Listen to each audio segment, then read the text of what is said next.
'n Goeie dag en vandag is dit hoofstuk 26 van Matteus. En Jesus se einde kom nou vinnig nader. En dis waaroor alles Jesus se dood word beplan, né? Vers 1. Nadat Jesus oor al hierdie dinge klaar gepraat het, het hy vir sy disippels gesê: Julle weet dat dit oor 2 dae Paasfees is. Dan word die Seun van die mens oorgelewer om gekruisig te word. In daardie tyd het die priesterhoofde en die familiehoofde van die volk bymekaar gekom in die woning van Kajafas, die hoofpriester. Hulle het daar saam planne gemaak om Jesus op 'n slinkse manier gevange te neem en dood te maak. Hulle het egter gesê, nie op die fees nie, sodat daar nie 'n oproer onder die volk kom nie. Ja, nee. Hierdie komplot om Jesus dood te maak, hier in Matteus 26 vers 1 tot 5. Dis die owerpriesters en die ouderlinge, ja, hulle smee saam om Jesus dood te maak, en Judas die Iskariot stem in om hom te verraai vir 'n paar rand, en dit nadat hy 3 jaar lank saam met Jesus gewandel het, gehoor het wat Jesus leer. Jesus word nou in Betanië gesalf, vers 6. Terwyl Jesus in Betanië in die huis van Simon die melaatse aan tafel was, het 'n vrou by Jesus gekom met 'n albaste fles, baie kosbare reukolie, en dit op sy kop uitgegiet. Toe die disippels dit sien, was hulle verontwaardig. Waarom so 'n verkwisting, vra hulle? 'n Mens kon die reukolie vir baie geld verkoop het en dit vir die armes gegee het. Jesus het dit gemerk en vir hulle gesê: Waarom maak julle dit vir die vrou moeilik? Sy het 'n goeie daad aan my gedoen. Die armes het julle altyd by julle, maar vir my het julle nie altyd nie. Deur hierdie reukolie op my liggaam uit te giet, het sy my voorberei vir my begrafnis. Dit verseker ek julle, oral waar hierdie evangelie in die hele wêreld verkondig word, sal daar ook vertel word wat sy gedoen het, tot 'n herinnering aan haar. Ja, hier het ons nou gesien 'n vrou salf vir Jesus met duur parfuum, wat hy sê is 'n voorbereiding vir sy begrafnis. Die vrou word nie in Matteus se weergawe genoem nie, maar sy word dikwels geïdentifiseer as Maria van Betanië, suster van Lazarus en Martha. Johannes 11 vers 1 tot 2. In Johannes se evangelie word sy eksplisiet as Maria genoem, en sy is die een wat Jesus se voete met parfuum salf en dit met haar hare afdroog. En nou kom ons by Judas. Hy onderneem hierso om nou vir Jesus te verraai. Toe het een van die 12 disippels, die een wat Judas Iskariot genoem is, na die priesterhoofde toe gegaan en gesê: Wat sal julle my gee as ek sorg dat Jesus in julle hande kom? Hulle het hom toe 30 silwermuntstukke betaal.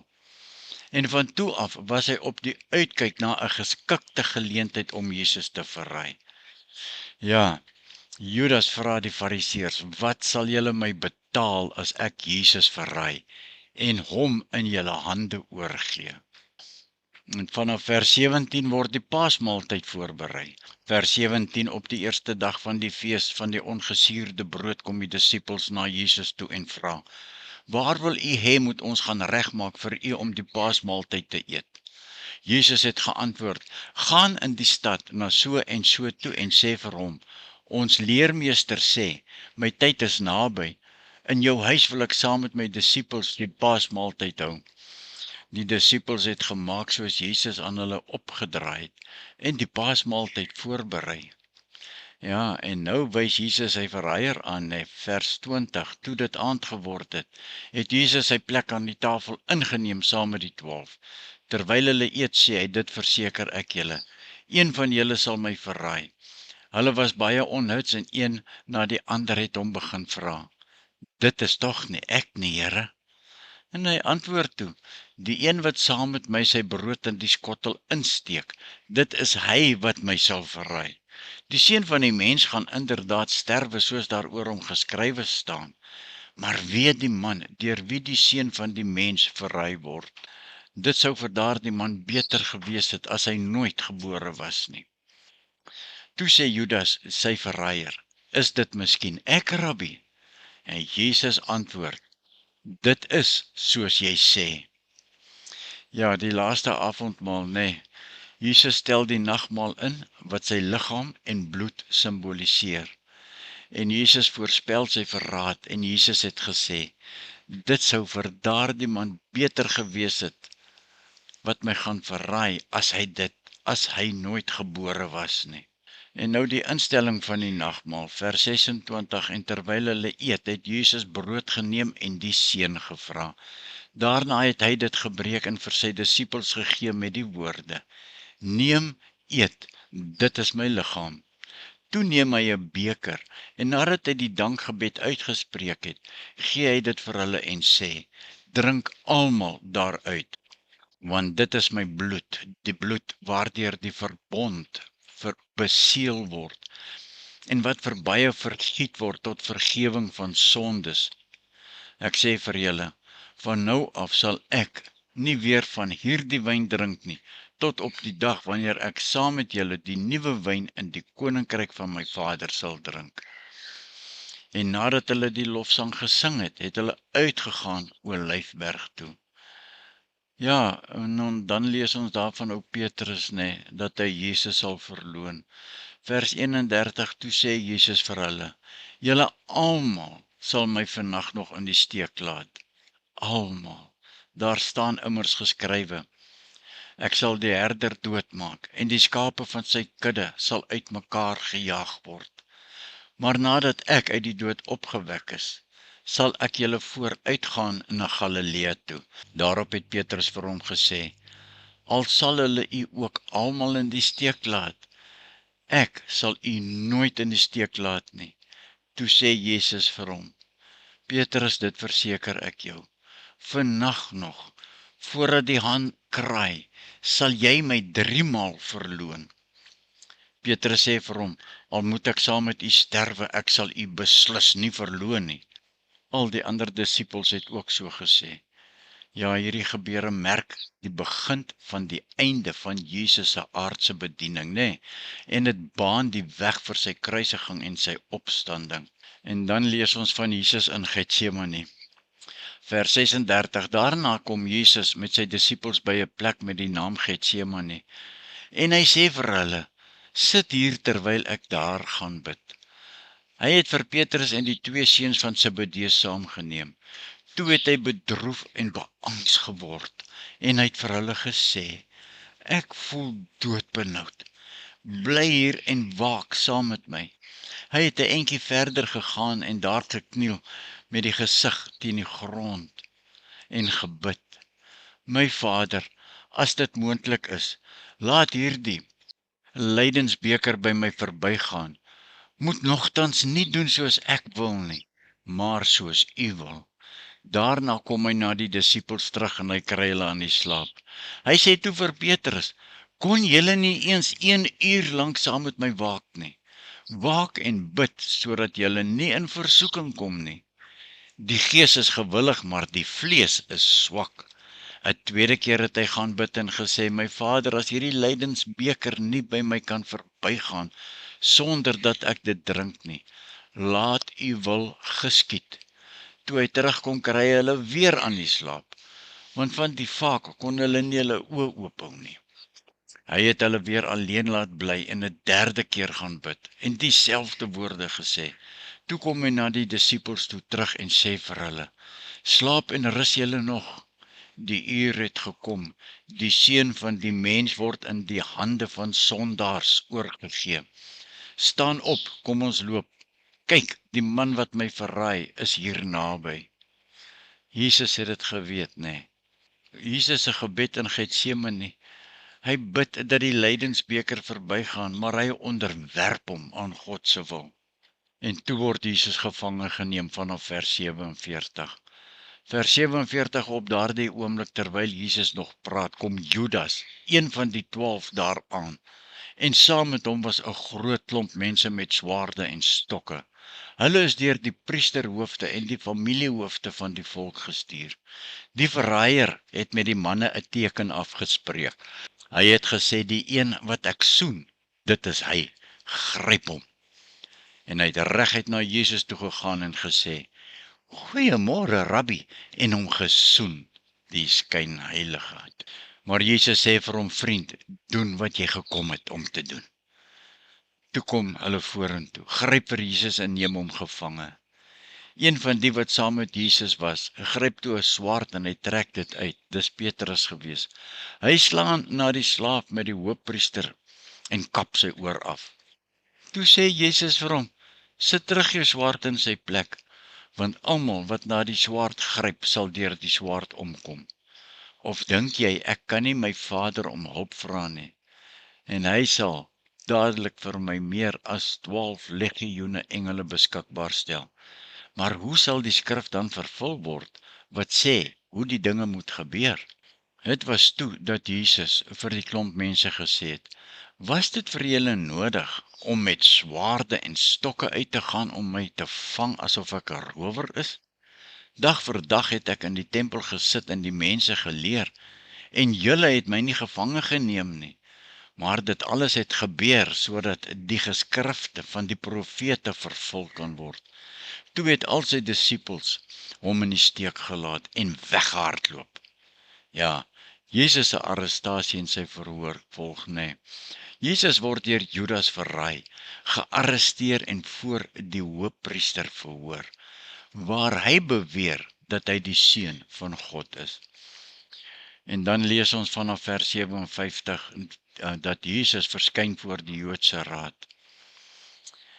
Vers 57, die mense wat vir Jesus gevange geneem het, het hom weggelei na Kajafas, die hoofpriester waar die skrifgeleerdes en die familiehoofde bymekaar gekom het. Petrus het op 'n afstand agter hom gegaan, tot by die binnehof van die hoofpriester se woning. Hy het ingegaan en daar by die wagte gaan sit om te kyk hoe dit afloop. Die priesterhoofde en die hele Joodse raad het vals getuies teen Jesus probeer kry, sodat hulle hom kon doodmaak. Baie vals getuies het na vore gekom, en tog kon die raad niks teen hom vind nie. Eindelik het daar 2 vorentoe gekom en gesê, hierdie man het gesê, ek kan die tempel van God afbreek en dit in 3 dae weer opbou. Toe staan die hoofpriester op en sê vir hom, verweer jy jou glad nie? Wat van die getuienis wat hierdie mense teen jou inbring? Maar Jesus het niks gesê nie. Die hoofpriester sê toe vir hom, ek stel jou onder 'n eed by die lewende God, dat jy vir ons moet sê, is jy die Christus, die Seun van God? Jesus antwoord hom, dit is soos u sê, daarby sê ek vir julle, van nou af sal julle die Seun van die mens sien, waar hy aan die regterhand sit, van hom wat magtig is, en julle sal hom sien kom op die wolke van die hemel. Vers 65, toe skeur die hoofpriester uit verontwaardiging sy klere en sê, hy het God gelaster, waarvoor het ons nog getuies nodig? Daar het julle dit nou, net die godlasterlike woorde gehoor. Wat dink julle? Hulle het geantwoord, hy verdien die dood. Vers 67, toe het hulle in sy gesig gespoeg en hom met die vuis geslaan. Hulle het hom geklap en gesê, jy is mos 'n profeet, Christus, sê vir ons, wie het jou geslaan? Ja, Petrus verloon nou vir Jesus. Die raad soek valse getuies om teen Jesus te getuig, maar hulle getuienisse stem nie ooreen nie, en uiteindelik beweer 2 getuies dat Jesus gesê het dat hy die tempel kon afbreek en dit in 3 dae kon opbou. Jesus bly stil. Jesus reageer nie op die beskuldigings wat die hoofpriester vra of hy die Messias, die Seun van God is. Jesus se dapper verklaring. Hier sê Jesus as antwoord, u het dit self gesê, en voeg by dat hy aan God se regterhand sal sit en op die wolke sal terugkeer. En die priester vlieg op uit sy stoel. Godslastering en die raad veroordeel Jesus ter dood. Hy word bespot, bespoeg en geslaan. Hierdie gedeelte beklemtoon Jesus se moed en vervulling van profesie, aangesien hy beweer dat hy die Messias en die Seun van God is en sy lot verseël. Petrus het buite in die binnehof gesit toe 'n diensmeisie na hom toe kom. Dis toe Petrus hom verraai het, nê.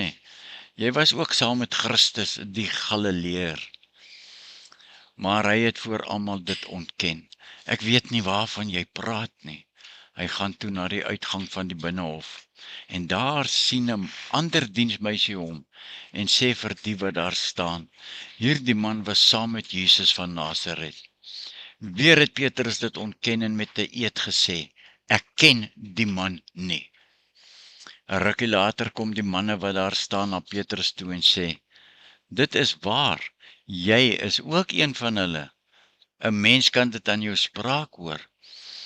Toe begin Petrus vloek en hy sweer, ek ken die man Jesus nie. En op daardie oomblik het daar 'n haan gekraai. Toeval het Petrus by wat Jesus gesê het, voordat die haan kraai sal jy my 3 maal verloon. En hy het buitentoe gegaan en bitterlik gehuil. Petrus se eerste verloning. Ja, 'n diensmeisie identifiseer Petrus as 'n volgeling van Jesus. Maar Petrus ontken dit en sê, ek weet nie waarvan jy praat nie. En Petrus se tweede verloning, nog 'n diensmeisie herken Petrus. En hy verloon Jesus weer, hierdie keer met 'n eed. En Petrus se derde verloning, omstanders herken Petrus se Galileese aksent en hy verloon Jesus 'n derde keer, terwyl hy vloek en sweer, hy ken Jesus nie. Net na Petrus se derde ontkenning kry die haan, wat hom aan Jesus se voorspelling herinner. Petrus besef sy mislukking en hy ween bitterlik. Ja, hierdie gedeelte toon Petrus se swakheid en Jesus se profesie wat vervul is. Petrus se ontkenning beklemtoon menslike broosheid, maar skep ook die weg vir sy herstel na Jesus se opstanding. Tot sover vandag, dit was 'n lang hoofstuk gewees, ja, ek weet. Seën en vrede vir julle wat hierdie woord van Jesus in julle harte bewaar en dit daar vas anker, soos die Heilige Gees dit wil. Amen.